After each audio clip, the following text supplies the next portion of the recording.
Good morning viewers. The legal warriors channel पर आपका स्वागत है। आज हम उत्तराखंड पुलिस अधिनियम की धारा और 1 और 2 के बारे में आपको कुछ महत्वपूर्ण बातें इस डायग्राम के जरिए बताना चाहते हैं। इस डायग्राम को 1 से 2 बार आप रिवाइज करेंगे तो यह सेक्शन आसानी से समझा जा सकता है और याद रखा जा सकता है। आइए देखते हैं इस अधिनियम की धारा 1 क्या कहती है। धारा 1, संक्षिप्त नाम, प्रारंभ और विस्तार।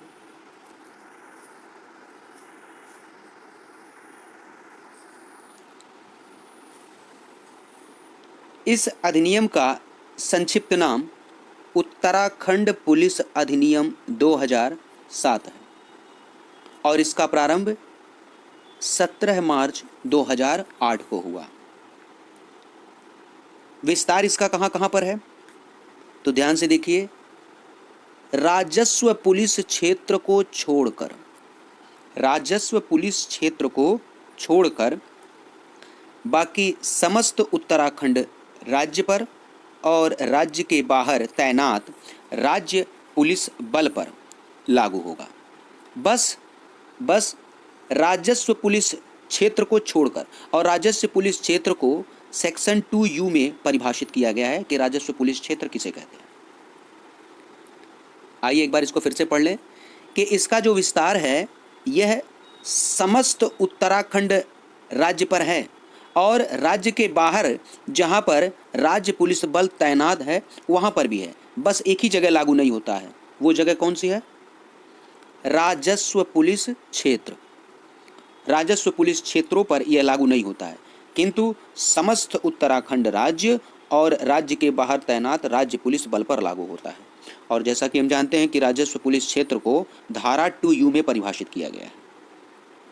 सेक्शन 1 बस यही 3 बात कहता है। संक्षिप्त नाम इसका क्या होगा, यह किस तिथि को प्रारंभ हुई है और इसका विस्तार कहाँ पर है और कहाँ पर नहीं है। आइए देखते हैं उपधारा 2।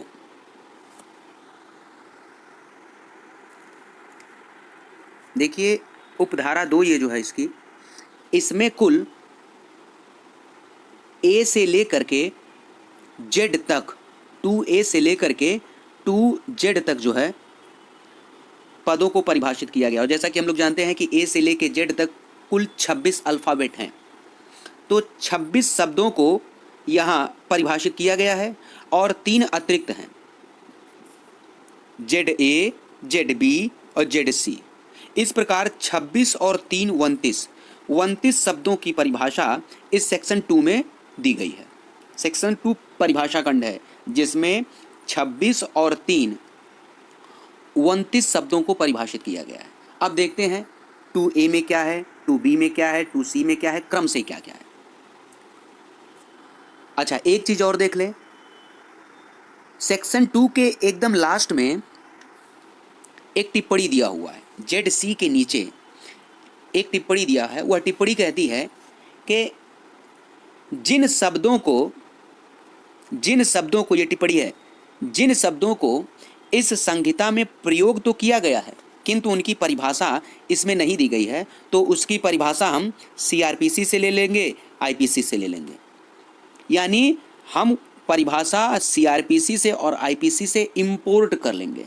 तो यह टिप्पणी इंपोर्ट क्लास है, import class, import from CRPC IPC।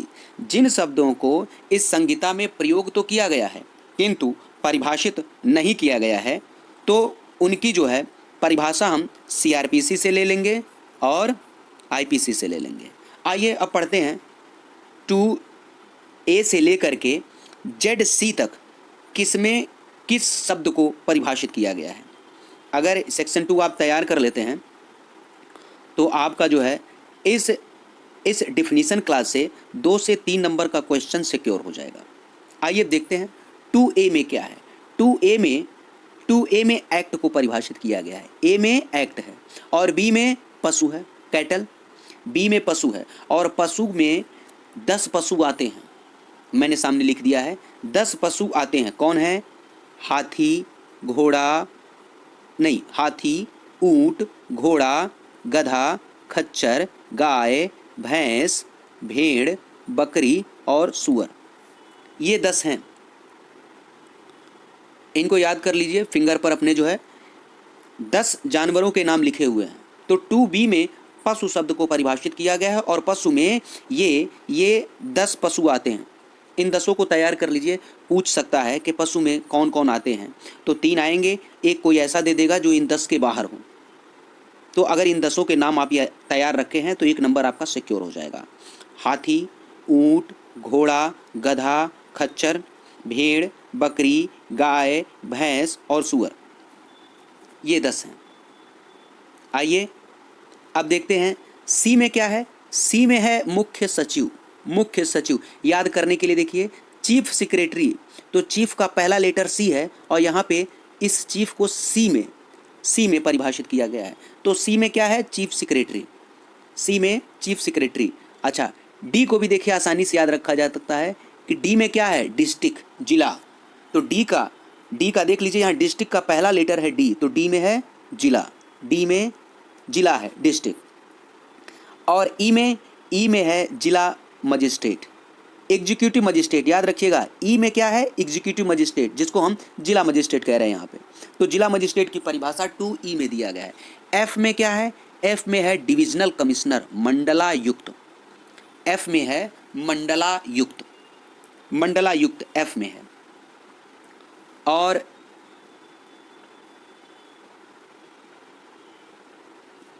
जी में है घरेलू सेवक। घरेलू सेवक को हमेशा सम्मान दीजिएगा और उन्हें जी कह के संबोधित करिएगा। याद करने का ये एक ट्रिक है कि घरेलू सेवक को हमेशा जी कह के संबोधित करिएगा। ये घरेलू सेवक जरूर है लेकिन इन्हें सम्मान दीजिए। तो घरेलू सेवक को जी में परिभाषित किया गया है, जी। एच में क्या है? राज्य के विरुद्ध द्रोह।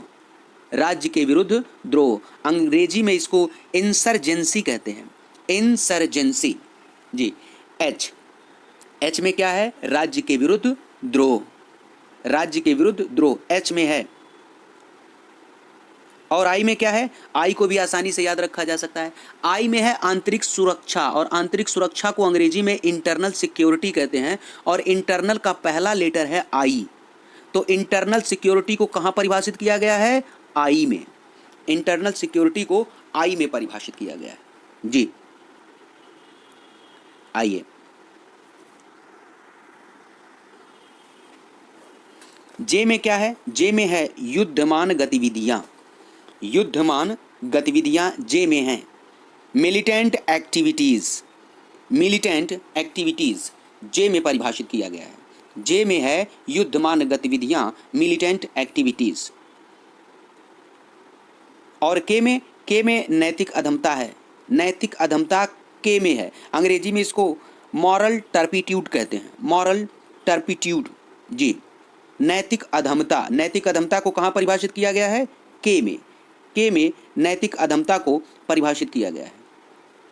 और एल में क्या है? एल में है ऑर्गेनाइज्ड क्राइम, संगठित अपराध।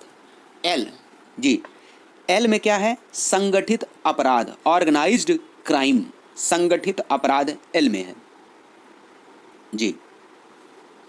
एम में क्या है?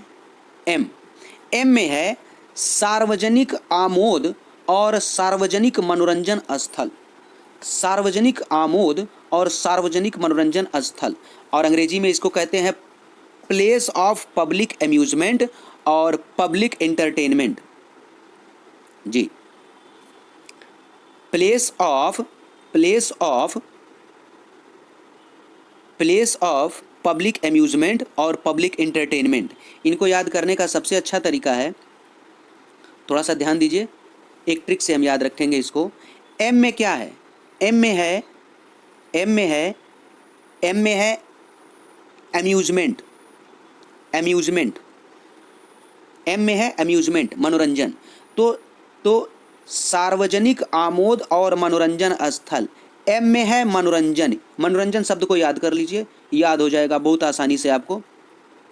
एम में क्या है? एम में है मनोरंजन, मनोरंजन स्थल, सार्वजनिक आमोद और सार्वजनिक मनोरंजन स्थल जी। और एन में क्या है, एन ओ को एक साथ पढ़िए, एन ओ को एक साथ पढ़िए। एन में है पुलिस जिला और ओ में है पुलिस जिला की सीमा। एन ओ को एक साथ पढ़िएगा, एन में है पुलिस जिला और ओ में है पुलिस जिला की सीमा। एन और ओ नो बनता है, नो। एन ओ को याद करने का एक ट्रिक है, एन में क्या है, पुलिस जिला है और ओ में क्या है, पुलिस जिला की सीमा है। हाँ, ये तरीका है याद करने का, ट्रिक के जरिए हम याद रखेंगे यहाँ पे। और देखिए पी में क्या है, पी को तो बहुत और आसानी से हम लोग याद कर सकते हैं। पी में है पुलिस, पुलिस ऑफिसर, पहला लेटर पी है। पी में क्या है, पुलिस ऑफिसर, याद करने का सबसे बढ़िया आसान तरीका। और क्यू में क्या है, पुलिस कार्मिक, पुलिस पर्सोनल। क्यू में क्या है, क्यू में है पुलिस कार्मिक और पी में police officer, police officer police कार्मिक, पी क्यू। जैसे हम एन और ओ को एक साथ पढ़े थे उसी तरह से पी और क्यू को एक साथ में पढ़िए। पी में है पुलिस अधिकारी और क्यू में है पुलिस कार्मिक, पी में है पुलिस अधिकारी और क्यू में है पुलिस कार्मिक। ये दो याद करने का आसान तरीका है ये। आइए आर में देखते हैं क्या है। आर, आर में क्या है जी, आर में है विहित, प्रिस्क्राइब्ड, प्रिस्क्राइब्ड आर में है, विहित प्रिस्क्राइब्ड। आर में क्या है, विहित प्रिस्क्राइब्ड। और एस में क्या है, एस को भी ट्रिक से आसानी से याद रख सकते हैं। एस में है सार्वजनिक स्थल, पहला लेटर स है तो एस में क्या है, सार्वजनिक स्थल, पब्लिक प्लेस। हाँ, सार्वजनिक स्थल एस में है, याद कर लीजिए इसको। और टी में क्या है, टी, टी, टी में है विहित, सॉरी टी में है विनियम, रेगुलेशन, रेगुलेशन टी में है, विहित सॉरी विनियम। टी में क्या है, रेगुलेशन, विनियम। और जैसा कि मैं शुरू में सेक्शन 1 को जब पढ़ा रहा था तभी बताया था मैंने कि 2U में क्या है, 2U में है राजस्व पुलिस क्षेत्र, रेवेन्यू पुलिस एरिया, राजस्व पुलिस क्षेत्र, जहां पर यह एक्ट लागू नहीं होता है। हम पहले बताए थे कि यह एक्ट कहाँ लागू होता है, तो राजस्व पुलिस क्षेत्र को छोड़ करके समस्त उत्तराखंड राज्य में और राज्य के बाहर जहाँ पे राज्य पुलिस बल तैनात है वहाँ लागू होती है। लेकिन इस राजस्व पुलिस क्षेत्र पर जो है यह एक्ट लागू नहीं होता जी। हाँ, ट्रिक से याद करेंगे इसको। 2U में है राजस्व पुलिस क्षेत्र, RPA, रेवेन्यू पुलिस एरिया जी। यू में क्या है, राजस्व पुलिस क्षेत्र। और वी में क्या है, राजस्व पुलिस प्रणाली। देखिए इन दोनों सेक्शन को एक साथ पढ़िएगा, यू और वी। यू में है राजस्व पुलिस क्षेत्र और वी में है राजस्व पुलिस प्रणाली, RPS जी। हाँ, revenue police system, revenue police system वी में है और यू में राजस्व पुलिस क्षेत्र है। आसानी से इसको पढ़ सकते हैं, यू और वी को एक साथ। और डब्लू में क्या है, डब्लू में है रूल, डब्लू में क्या है, रूल। इसको याद करिए, डब्लू नाम का एक लड़का है जो नियम को मानता ही नहीं है, हाँ बदमाश है वो। तो डब्लू में क्या है, रूल, नियम। हाँ, एक्स में क्या है, एक्स में सेवा है, एक्स में क्या है, सेवा है। एक्स का क्या मतलब होता है, आम बोलचाल की भाषा में, आम बोलचाल की भाषा में पुरानी गर्लफ्रेंड को एक्स कहा जाता है। हाँ, तो याद करने का एक ट्रिक यही है, एक्स का मतलब सेवा, सेवा, सर्विस जी। एक्स मतलब सेवा। और वाई में क्या है, अधीनस्थ, सबऑर्डिनेट रैंक, सबसे बढ़िया सबऑर्डिनेट रैंक, अधीनस्थ। और जेड में पुलिस अधीक्षक साहब हैं। कौन है, पुलिस अधीक्षक साहब, SP साहब हैं। तो वाई में है अधीनस्थ पंक्ति, वाई में है अधीनस्थ पंक्ति, सबऑर्डिनेट रैंक, अधीनस्थ पद। और लास्ट वाली जो एकदम परिभाषा है एकदम आखिरी में SP साहब हैं, जेड। याद करने का यही ट्रिक है। सुपरिटेंडेंट ऑफ पुलिस एकदम लास्ट में है, जेड। ये कुछ ट्रिक थे ए से लेके जेड तक हमको याद करने का। याद कर लीजिए इनको, 1 से 2 नंबर तो पक्का सिक्योर हो जाएगा। और क्वेश्चन पूछता है, डेफिनेशन क्लास से क्वेश्चन पूछता है।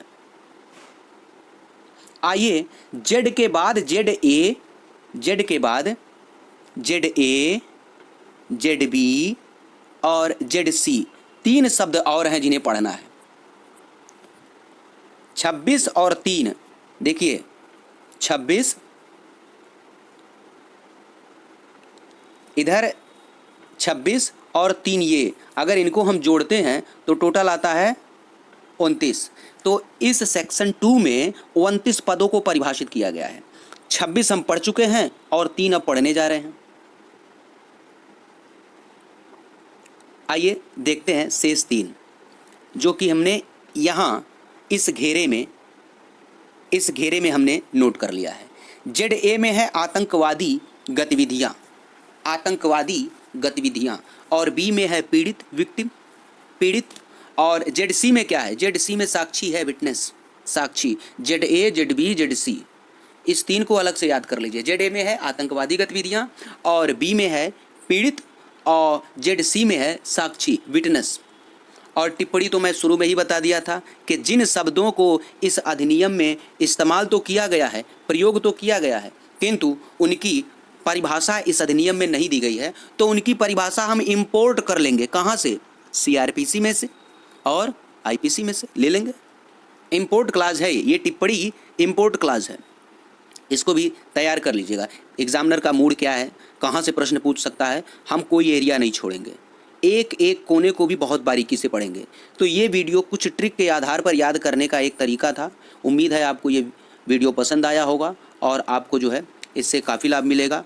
और इस नवरात्र की ढेर शुभकामनाओं के साथ आप लोगों से विदा लेते हैं। धन्यवाद।